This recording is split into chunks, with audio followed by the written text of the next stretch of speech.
For Chief Investigator Tsolakis, the reenactment flight has been convincing.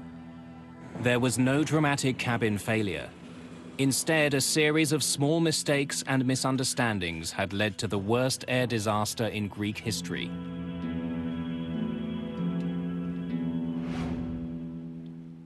"15 months after the crash, Greek authorities released the official report on Helios Airways Flight 522. But mysteries remain. What was happening in the cabin while the doomed airplane flew towards Athens? And why was Andreas Prodromou the only one conscious at the very end?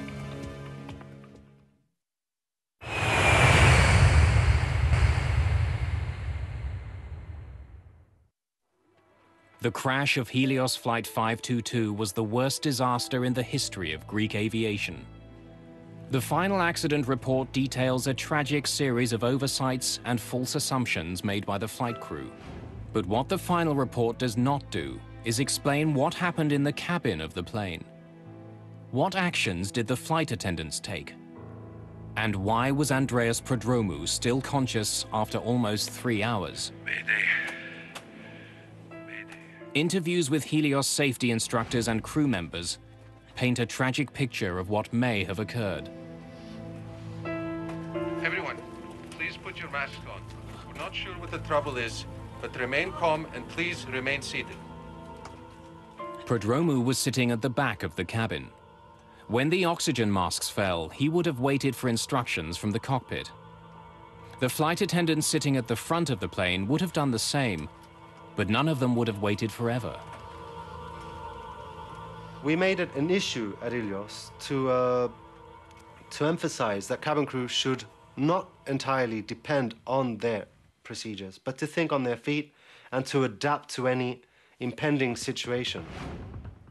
In most depressurizations, the plane descends quickly. But as minutes passed on the Helios flight, the plane continued to climb. Unsure of what was going on, Prodromou would have tried to contact the flight crew. Captain Mertens. But he gets no response. Can you give us an update, please? Captain Mertens. With no word from the cockpit, he would have soon realized that this was not a typical depressurization. When there was no call out from the cockpit and the aircraft didn't start an emergency descent, there was absolutely no protocol. They would be winging it. By now, Prodromou must have felt that something was terribly wrong.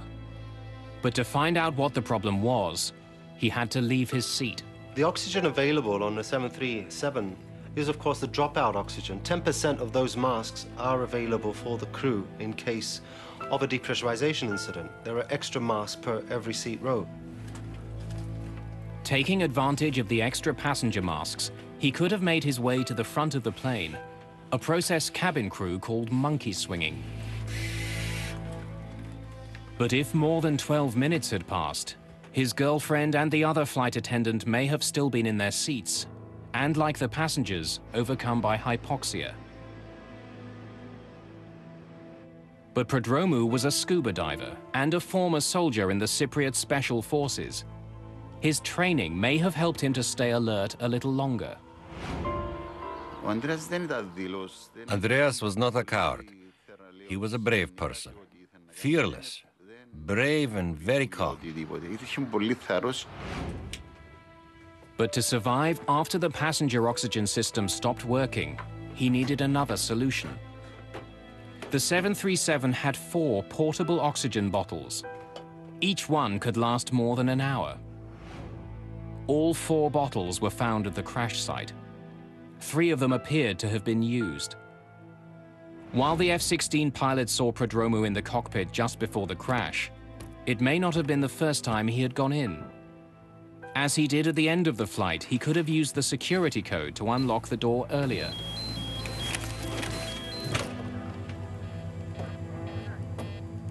The procedure would be to enter the flight deck via the cockpit door. Initially to bang on the door, and then, if no response is forthcoming, to enter the code and enter the flight deck. During the accident investigation, DNA was discovered on an oxygen mask in the cockpit that matched the co-pilot's. It's possible Prodromou used it to try and revive him. You can still revitalize somebody for quite an extended period of time if you get to them before major brain damage is set in. And that's somewhat a variable situation depending on the person, depending on how long they're exposed to a high altitude. But if he was in the cockpit earlier, why did he leave? No one will ever know.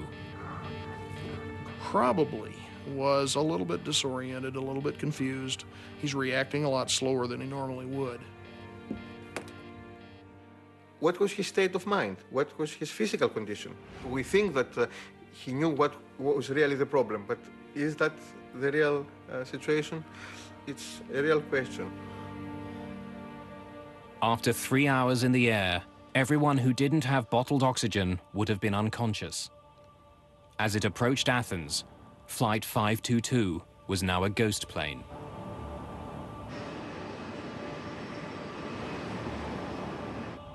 Most of the victims, they probably still had heartbeats when the airplane crashed, but almost certainly were in an irreversible coma.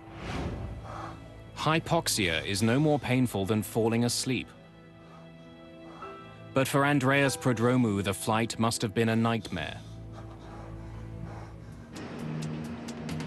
As the F-16s roared to meet the jet, and with his oxygen running out, he must have known that he too was almost out of time.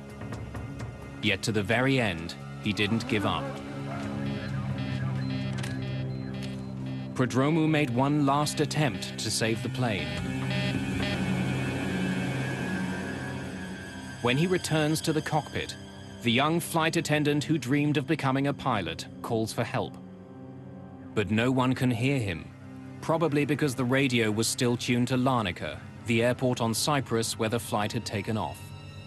Fighting hypoxia and struggling to control an airplane larger than any he had ever flown, Prodromou was in an impossible situation. Even if he could have landed the plane, it was now too late. Flight 522 was out of time and fuel.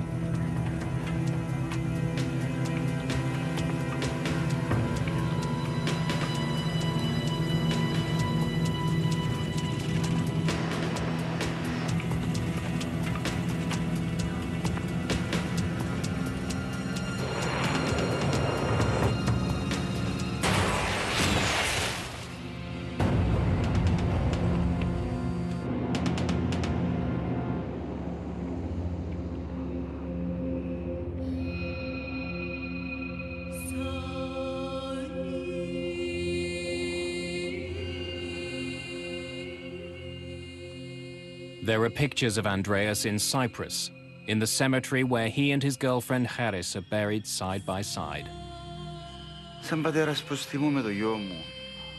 As his father, my son is in front of me. Wherever I go, he's always there.